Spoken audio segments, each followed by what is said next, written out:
We began 2 Samuel chapter 17 last week as Absalom and his forces were now running the government of Israel from Jerusalem. And he was even occupying the royal palace named after his father in the city of David. Now, Absalom's partner in rebellion, Bathsheba's father, Achitofel, remained Absalom's closest advisor. And since the first stage of the coup had been accomplished, and King David and a large contingent of loyal followers had fled to somewhere between Jerusalem and the Jordan River, Absalom sought Achitophel's counsel on what he ought to do next. And at the end of chapter 16, his advice for Absalom was to have sex with all of the 10 concubines from David's harem that had been left behind to tend to the royal palace, and to do so literally on the rooftop of the palace in full view in daylight hours. Achitophel's purpose in this rather barbaric act was for Absalom to so publicly insult and marginalize his father that those who sided with Absalom knew that not the slightest prospect of reconciliation between David and this rebellious son would exist any longer. Thus, they wouldn't have to worry that in the midst of this rebellion, Absalom, the leader, would get cold feet, seek forgiveness, and then stand aside for King David to return to power, because in that event, it was going to mean their executions. No king could forgive, not even his own son, for such a blatant act as partaking of the king's harem. So after Absalom committed this offense, Achitophel knew that the decisive moment had arrived. David had to be done away with. So he went to Absalom with a plan to take 12,000 soldiers with him and in a lightning fast strike, catch David and his contingent by surprise and then kill the former king of Israel. There's little doubt that this brilliant plan would have worked. But a higher power than the wisdom of this renowned counselor was guiding these events, unseen, and so inexplicably, Absalom decides to get a second opinion from none less than the friend of David, Hushai. It's illogical. Absalom knows full well that Hushai was deeply dedicated to his father David. Yet in verse 5, Absalom calls for Hushai, tells him exactly what Achitophel has recommended, and he wonders what Hushai thinks would be the best course of action. And Hushai repudiates Achitophel's plan. Now, one might reasonably ask why Absalom would see the need to validate Achitophel's counsel, given the high regard that his advice was always given. That Achitophel, who was the architect of this rebellion, was obviously all in for Absalom. And that Hushai ought to be viewed with some suspicion, considering this long-time close relationship that he had with David. Not to mention the fact that even if Absalom rejected Hushai's advice, stuck with Achitophel's plan, Hushai now knew everything that was going on. I think the earthly reason that Absalom sought out Hushai is pretty transparent. Achitophel was trying to give himself a promotion, and Absalom knew it. Achitophel not only wanted to devise the plan to find David and to kill him, he wanted to handpick the troops, and he wanted to be the one to lead them into battle. Achitophel had been a counselor to the leader, not at all the leader, and certainly not a military general. If he were allowed to personally form and lead an army into battle and then succeed, he would have been viewed by the public as the de facto general of the Israelite army and therefore second in command over all Israel. As we're going to shortly see, Absalom had already selected his top general. And he must have also had no intentions on giving the brilliant, the ambitious Achitofel any kind of a platform for power.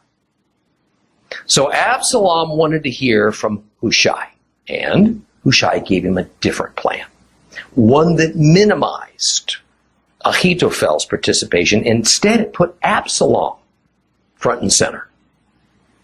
But it was also a plan that was going to likely fail, even though it appealed to Absalom's inflated view of himself. Hushai went so far as to boldly say that Achitophel's advice on this matter was bad advice. Rather, says Hushai, Absalom needs to remember his father David is a powerful man. He's a fierce warrior. Ittai and his men are trained. They're hardened fighters. They're not going to panic at the arrival of Achitophel's 12,000-man army. They're not going to throw down their weapons and run away. Rather, there will be a bloody battle as a fight like a mother bear protecting her cubs. The outcome will be that as soon as some of Achitophel's forces are killed, they'll lose courage, lose the battle. And even though Achitophel is leading them, this is the decisive battle between what will be forever viewed as Absalom's army and David's. And so, if Absalom's army is defeated, the people of Israel will see David as still strong and able to rule. Absalom will lose support. A disaster. Therefore, Hushai says, the better plan is that we assemble a much larger force. Men taken from Dan, that is in the northernmost reaches of Israel, also from the tribes in between, all the way down south to Beersheba in Judah. The army is going to be so large, it's going to be so formidable that should David retreat, try to hide inside of a walled city somewhere, word will be sent ahead that any fortress city who harbors him will be destroyed down to the last stone. The rubble will be dragged off into some nearby riverbed. The idea is the city will never get rebuilt, since rubble at the site of an old city was what was always used to form the foundation for the new one. Hushai further counsels that Absalom should himself lead this irresistible force that is certain to be victorious. And that way, Absalom, not Achitophel, he'll be hailed as the victor. Besides, that's what real kings are supposed to do. Well, this narcissistic and unstable Absalom, of course, loves Hushai's plan. I mean, this is sounding good. So he goes to the other leaders of the rebellion. And he tells them that in this rare case, the nearly infallible Achitophel's advice, it's inferior to Hushai's. Hushai's plan's better. That's the one we're going to act upon. And they all wholeheartedly agreed. Well, the cunning behind Hushai's plan is that while Achitophel could put together a 12,000-man force of hand-picked experienced soldiers immediately, it was going to take weeks at best to cobble together a big militia of farmers and herders and craftsmen from one end of Israel to the other. The result would be an army that was inexperienced, undisciplined. David would have gained sufficient time to flee somewhere to his advantage to prepare a defense. So with that as a background, let's reread the last half of 2 Samuel chapter 17 to get our bearings this evening. We're going to start at verse 15 and go to the end. If you have a complete Jewish Bible, it's page 352.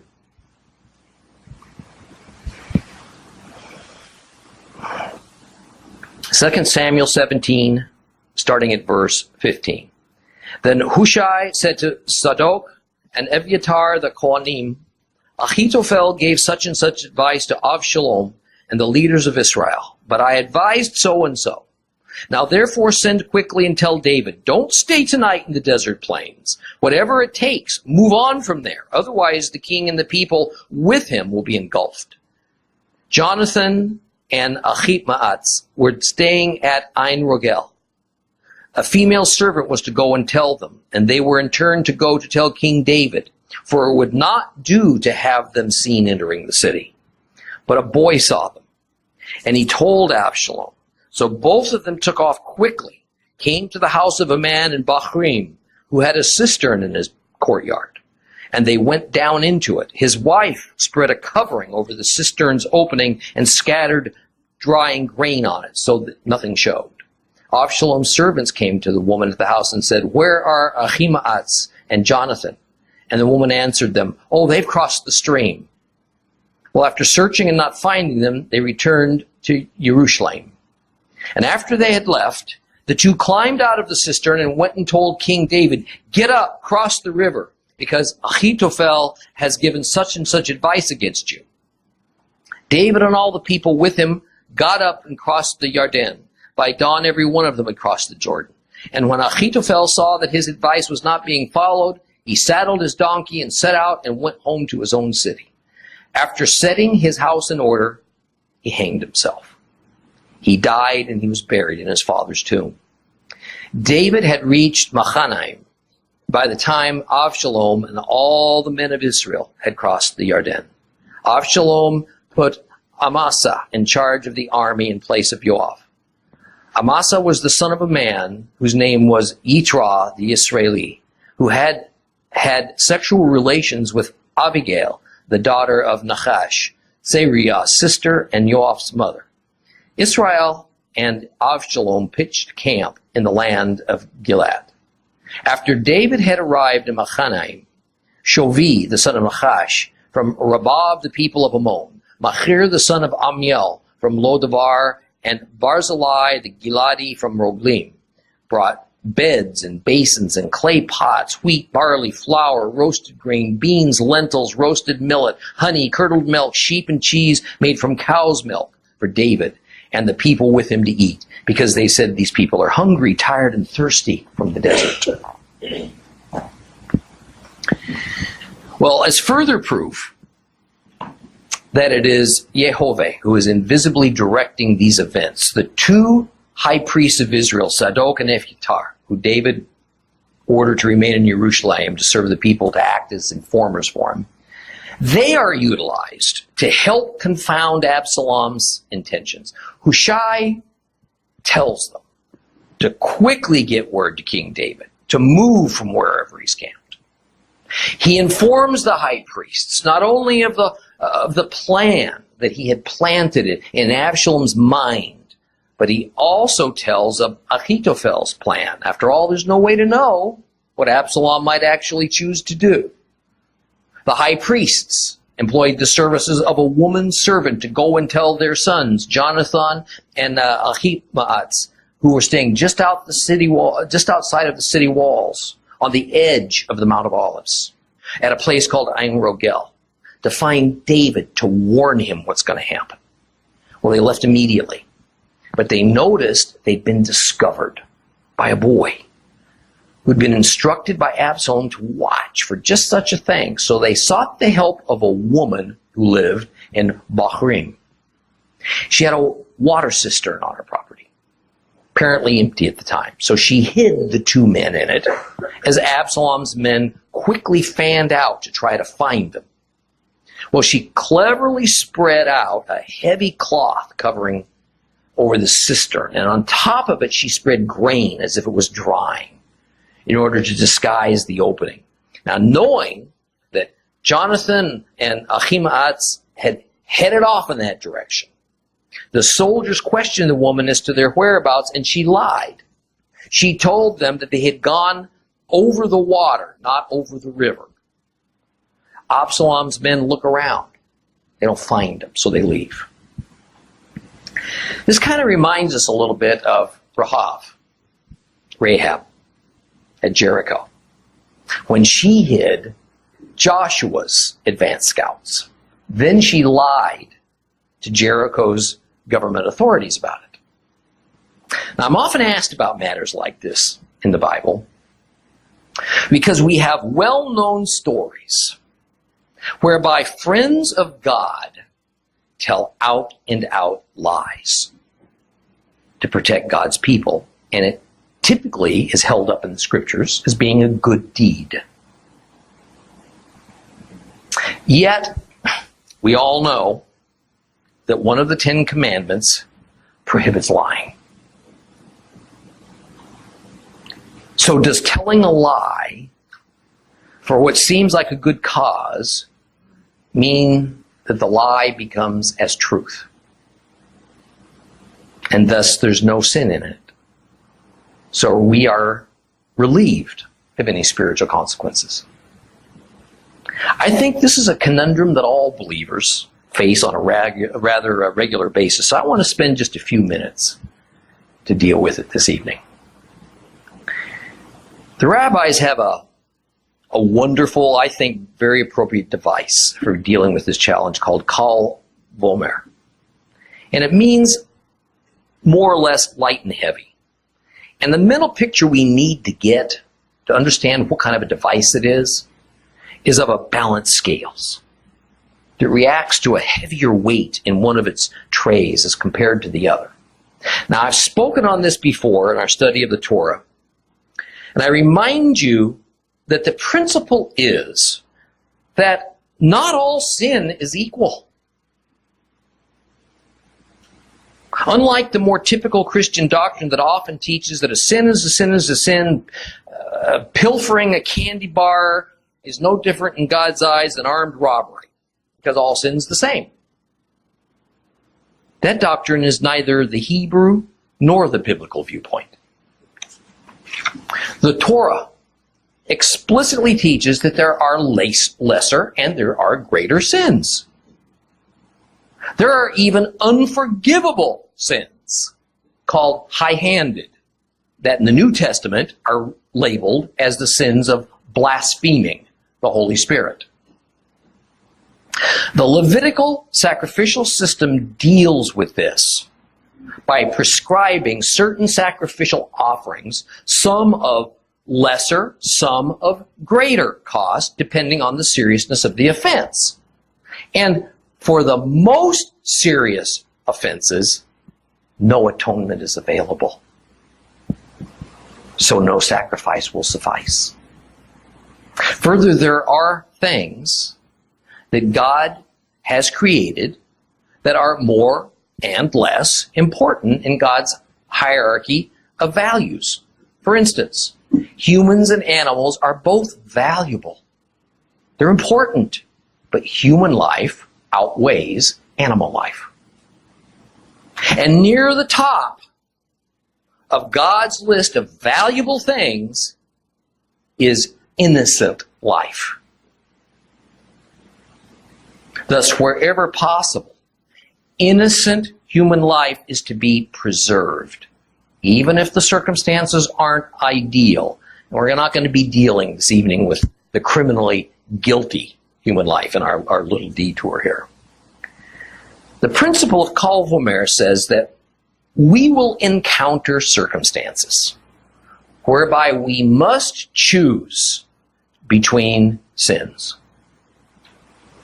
So we should choose to intentionally commit the lesser sin in order to avoid the greater sin. I've given the humorous, at least it's humorous to men, stereotypical example of the overweight wife who asks her husband if she looks fat in that new dress.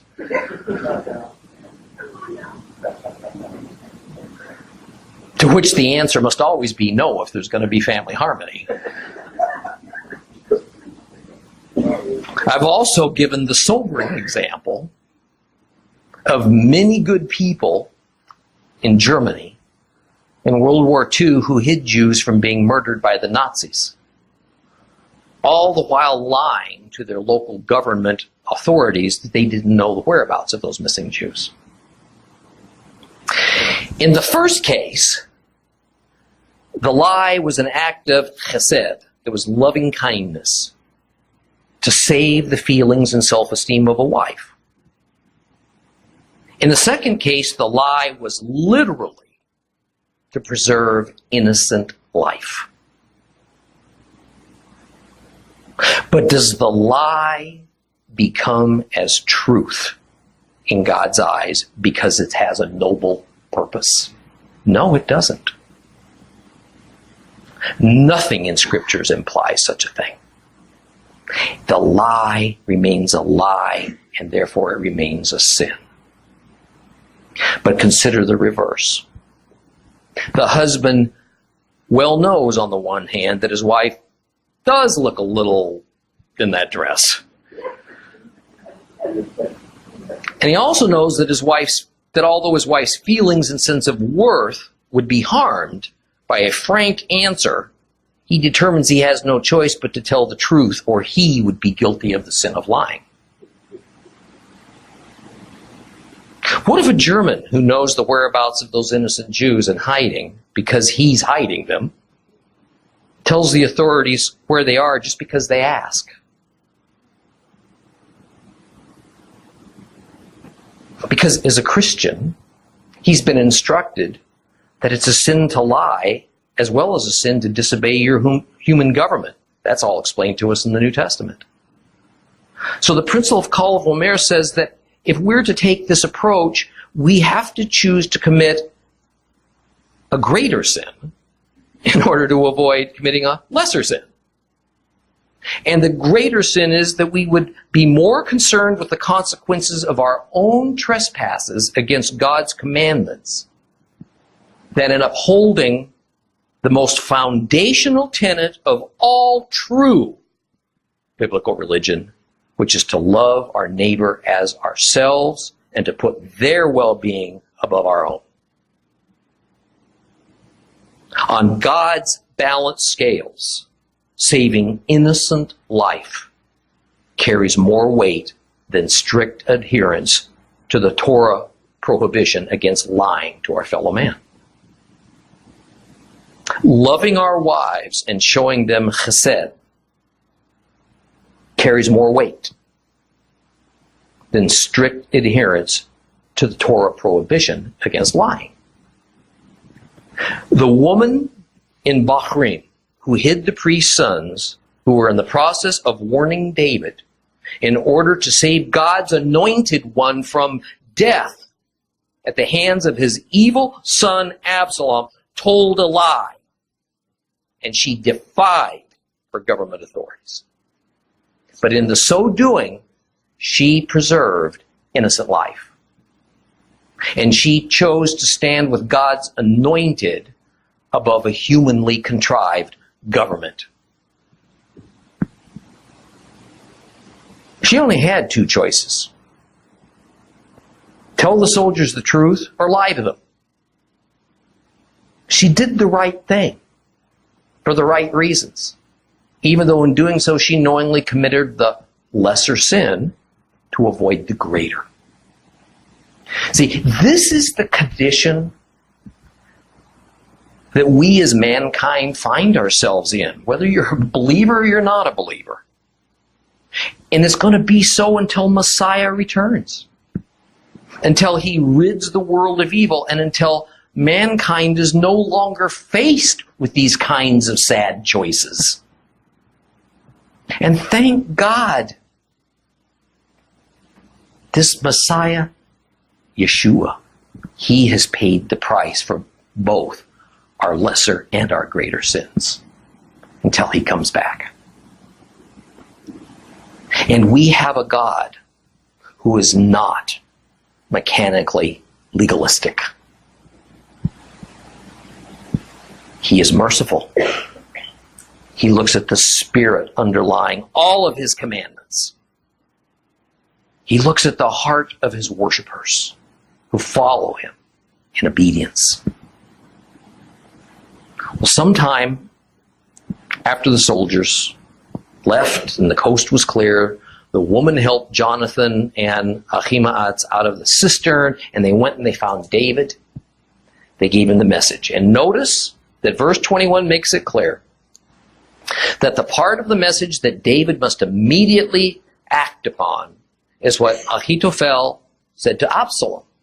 Because if Absalom chose to carry out Hushai's plan, there was no particular hurry, as quite some time was going to pass before this much larger army that Hushai suggested could even be assembled, which, by the way, was Hushai's intent all along. Now, David was at this time on the west bank of the Jordan River.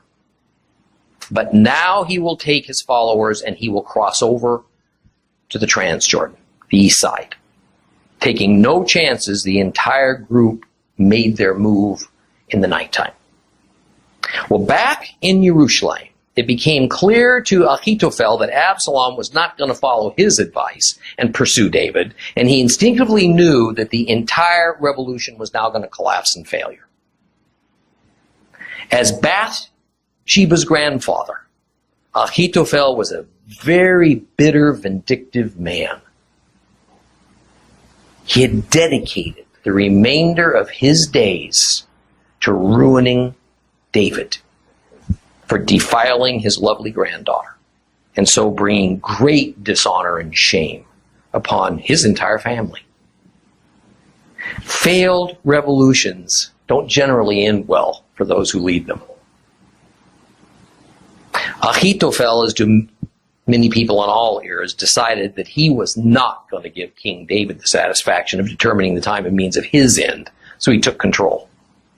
He went back to his hometown, delivered his last will and testament, then he committed suicide by strangulation, probably hanging, but that's a mere guess.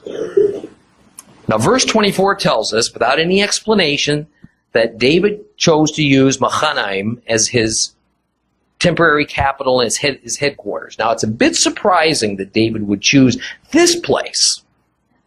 And one has to assume that it was at least partly because he could get to it pretty rapidly from wherever it was they were hanging out. The thing is that Mahanaim was where Saul's surviving son Ishbosheth had set up his capital. So there would have been a very heavy Benjamite influence there. And many of the residents were undoubtedly still loyal to Saul's family, and therefore none too pleased to host King David. However, this was a well-fortified walled city. It was also a Levitical city of refuge. In some ways appropriate for the situation, isn't it? Where theoretically, everybody within those walls would, by law, be held safe from all those outside who wanted to harm them.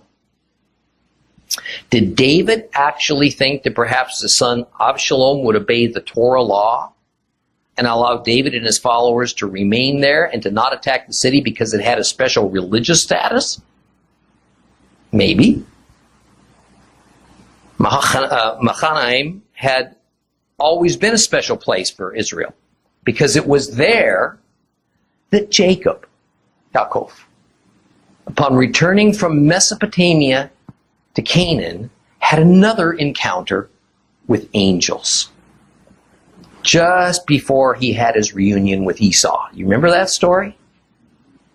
Well, verse 25 explains that it was a good thing that David made haste and planned for the worst, because no sooner had he and his people arrived in Mahanaim, Absalom, leading his army, crossed over the Jordan River in hot pursuit. Now, apparently, Absalom didn't follow the advice of either Achitofel or Hushai. He just kind of created a hybrid plan of the two. He personally led the army, as advised by Hushai, but he also brought with him a smaller force that he could muster immediately, as advised by Achitofel. The results seem to indicate that the force composition was something of his own choosing, and the troops he chose, well, let's just say they weren't particularly adept at war. Further, he put a fellow named Amasa in charge of the army. Now, who this Amasa is, we're not entirely clear.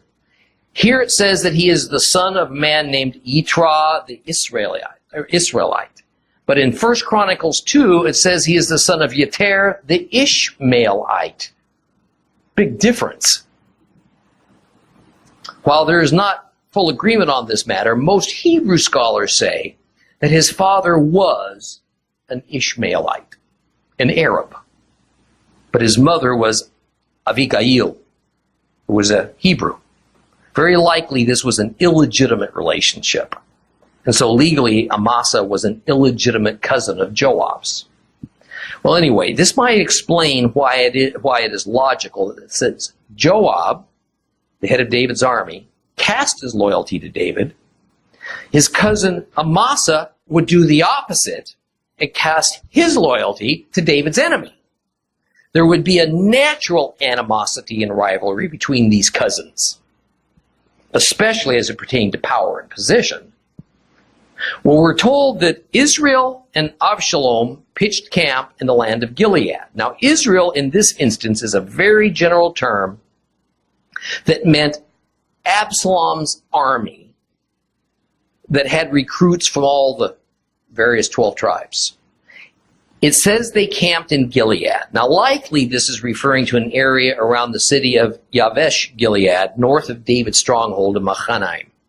That would have made sense because Jabesh-Gilead always had close ties with the tribe of Benjamin, associated themselves to the northern tribal confederation, and would have been among those tribes that had the least interest in being loyal to David, a Judahite. So they would have welcomed the enemy of David, even if that enemy was David's son. Now we're also told that 3 prominent men brought every manner of supplies to David and his followers in Mahanaim. No doubt these were not the only 3. But most Hebrew scholars see these 3 as representative of certain groups or categories of people who remain loyal to King David. Or at least they made the bet that in the end David would be the eventual winner in this epic struggle with his son. Shovi came from Rabbah, the capital city of Ammon. He was actually a relative of David's, but he represented the extreme border inhabitants of Israel, foreigners actually, who preferred David as an ally. Machir was from Lodabar. He was a former loyalist to King Saul, but now he was part of a group of Israelites who readily accepted David as their king. Barzillai was from the area of Gilead. He represented the wealthy landowners of the region, who also felt that their best interest lay with King David continuing on. So the idea of this extensive description that we get of men and supplies is to show that David was not without support, nor despite his age and his badly bruised reputation from all of his infamous deeds, mainly surrounding Bathsheba and the fallout from all that. There were all these various clans and families of Israel that were still ready to accept Absalom as their king. And along with these supplies, apparently there came a significant number of volunteers ready to fight alongside King David. Let's move on to 2 Samuel chapter 18. Open your Bibles to 2 Samuel chapter 18. If you have a complete Jewish Bible, we're at page 353.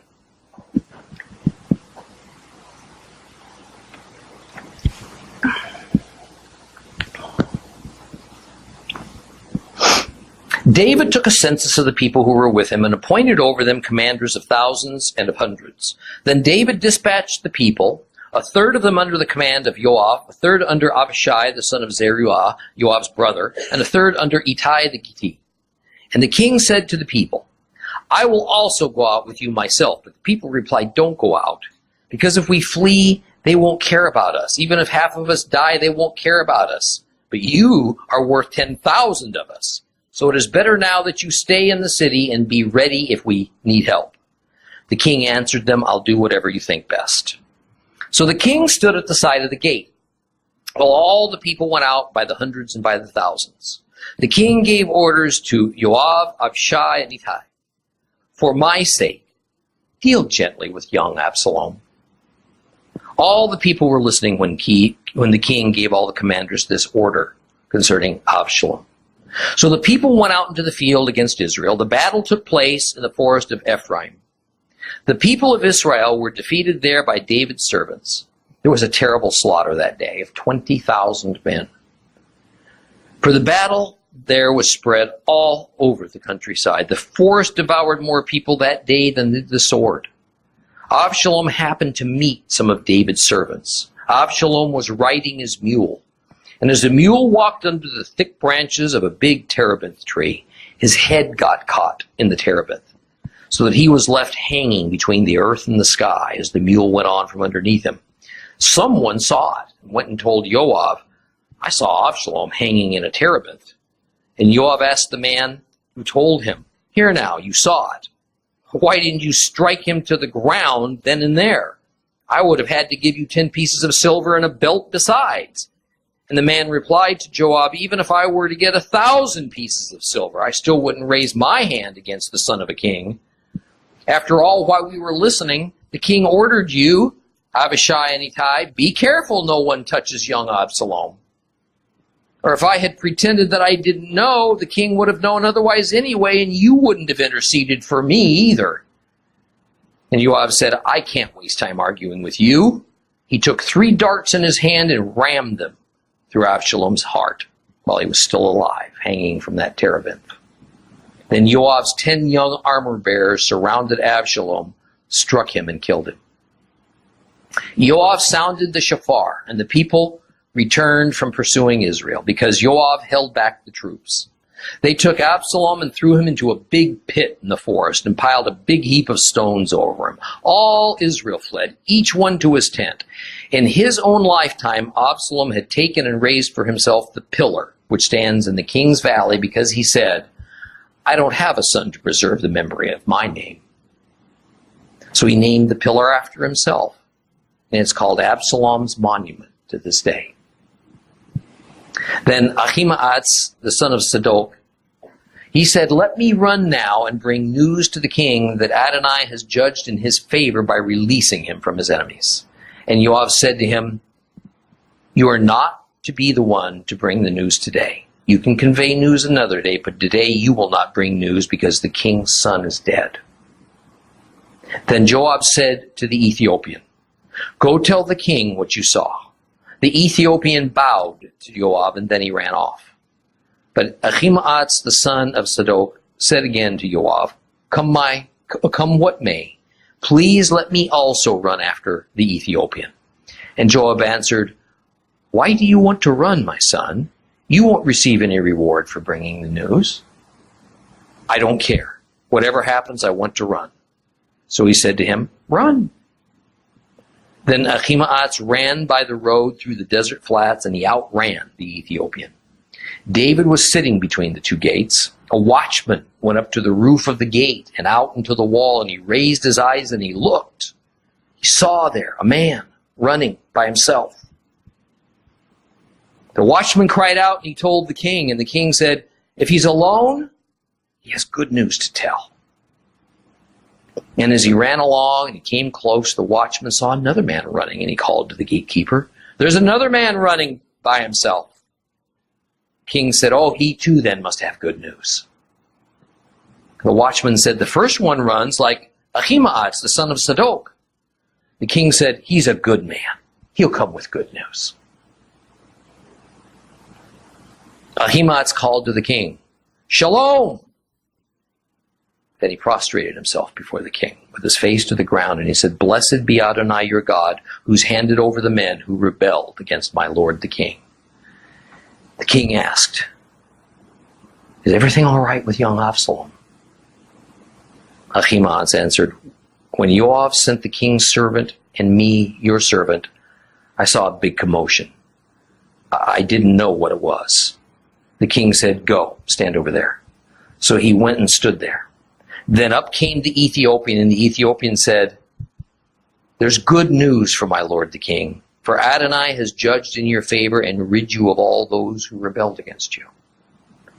The king asked the Ethiopian, "Is everything all right with young Absalom?" The Ethiopian answered, "May the enemies of my lord the king and all who rebel against you in order to harm you be as that young man is."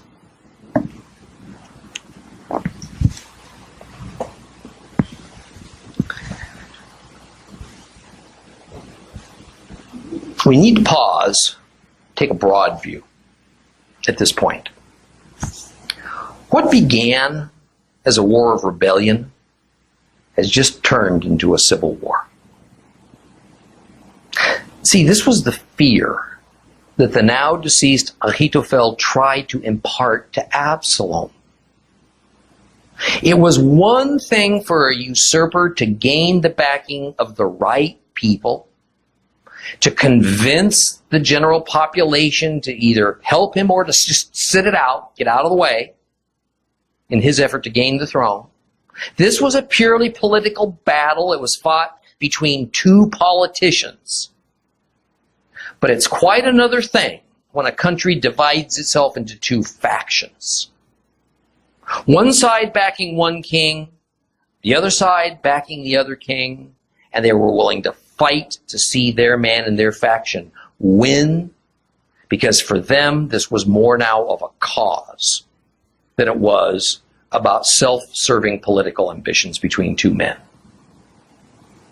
David, despite all his flaws, was still popular enough to command the respect of many tribal princes and many clan leaders, and of the top military leaders, and apparently of a goodly amount of trained soldiers. And since the Lord was not yet through with David, the outcome of all this was inevitable. The meaning of David taking a census, we have to take it in military terms. It was usual for a king or a military commander to take a census of his army immediately before a significant battle, not so much to determine the size of the force, he already had a pretty good idea of that, but to record names, to pair them up in battle units that could be assigned to the commanders. It was both a means of organization and a means to later determine how many casualties had been sustained, how many troops became captive of the enemy. So Absalom had a sizable force, probably larger than David's, but mostly they were ill-trained and undisciplined and probably only served because they were politically forced into it. David's army were led by professionals. They consisted of volunteers who, by their own free will, chose to risk their lives for God's anointed king. And they had confidence that since David was perhaps the most revered Israelite military leader since Joshua, he'd prevail. And using a standard Israeli military tactic, David divided his troops into 3 divisions, led by Yoav, David's commanding general for the past 30 years now. His brother, his longtime commander Abishai, and Ittai the Gittite, probably a former Philistine. All these who had been with David since the days he was on the run from King Saul, these were the men that commanded the units. They were highly skilled generals. They were leading experienced, dedicated troops, but they were outnumbered by Absalom. So when David declared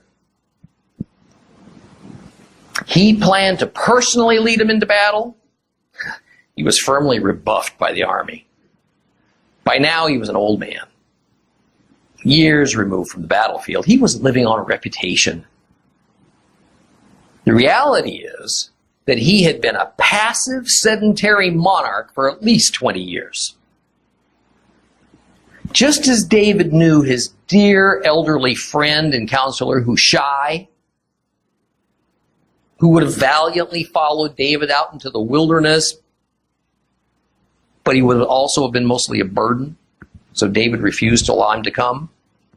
The army commanders now felt that same way about King David. Oh, ouch. They respected him. But the physical realities of aging catch up to everybody at some point. So they told him, you know what, you're just too valuable to come with us. The risk of your death is just too great. Besides, as they rightly pointed out, David remaining alive, that was the real issue. That was the crucial issue. For Absalom could not become the undisputed king, you see, till his father David was dead. As long as David lived, the matter remained unsettled. Killing even 10,000 of David's soldiers. Well, that might have looked good on Absalom's resume, but it still would have left him short of the absolutely necessary goal, a dead David. David accepted their verdict. He hailed them as they marched out the city gates of Mahanaim to war. But David had an ulterior motive for standing by those gates that almost any parent could understand. That motive had no place in the mind or mouth of a man who still wanted to be God's anointed king over God's chosen people. David wanted every last soldier who walked by him to know no harm was to come to Absalom. He made it clear to his 3 commanders. He made it clear to all who were within earshot, go gently with my son Absalom. Well, a divinely anointed leader who freely chooses to enter into the service of God no longer has that luxury of putting his family above everything else. David had been putting his family above his duties to God for a very long time. The outcome was disastrous.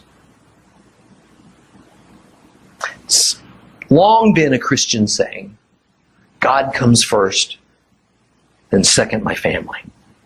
But you know, my personal observation is that in practice, the order is almost always reversed. In fact, those Christian leaders who do not reverse it are usually roundly criticized by the church in general for being so callous and uncaring towards their families and therefore behaving in what they would think is an ungodly manner. Our Savior has always warned, following him is going to exact a cost. And that cost needs to be counted before you make that commitment to him.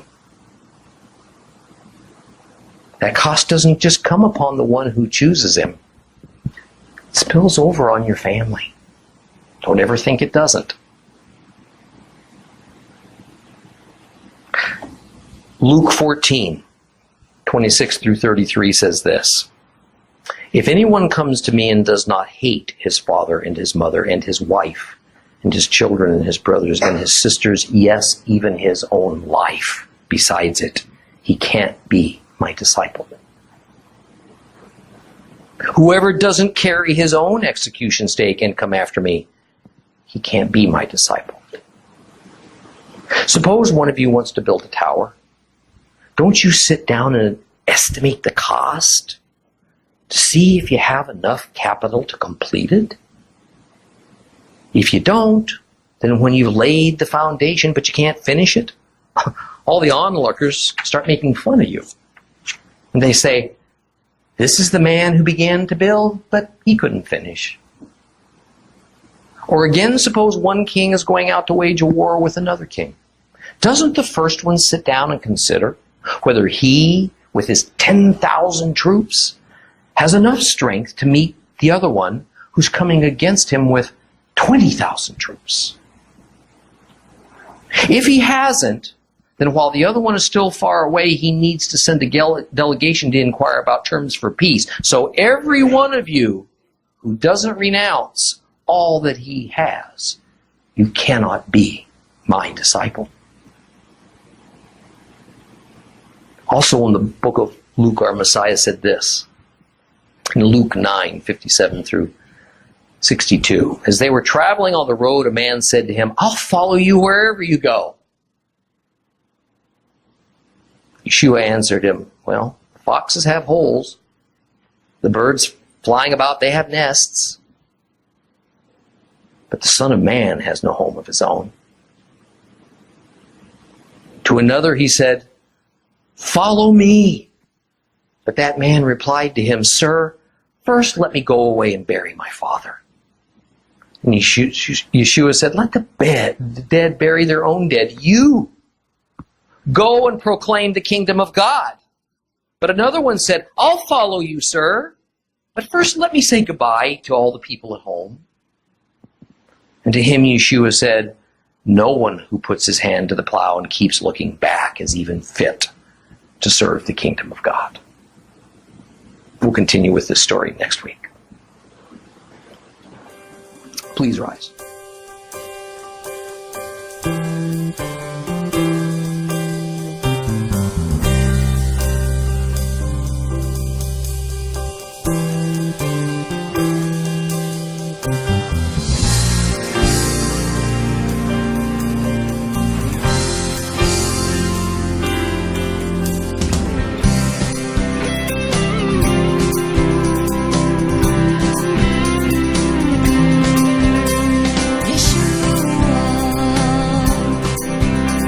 Yeshua.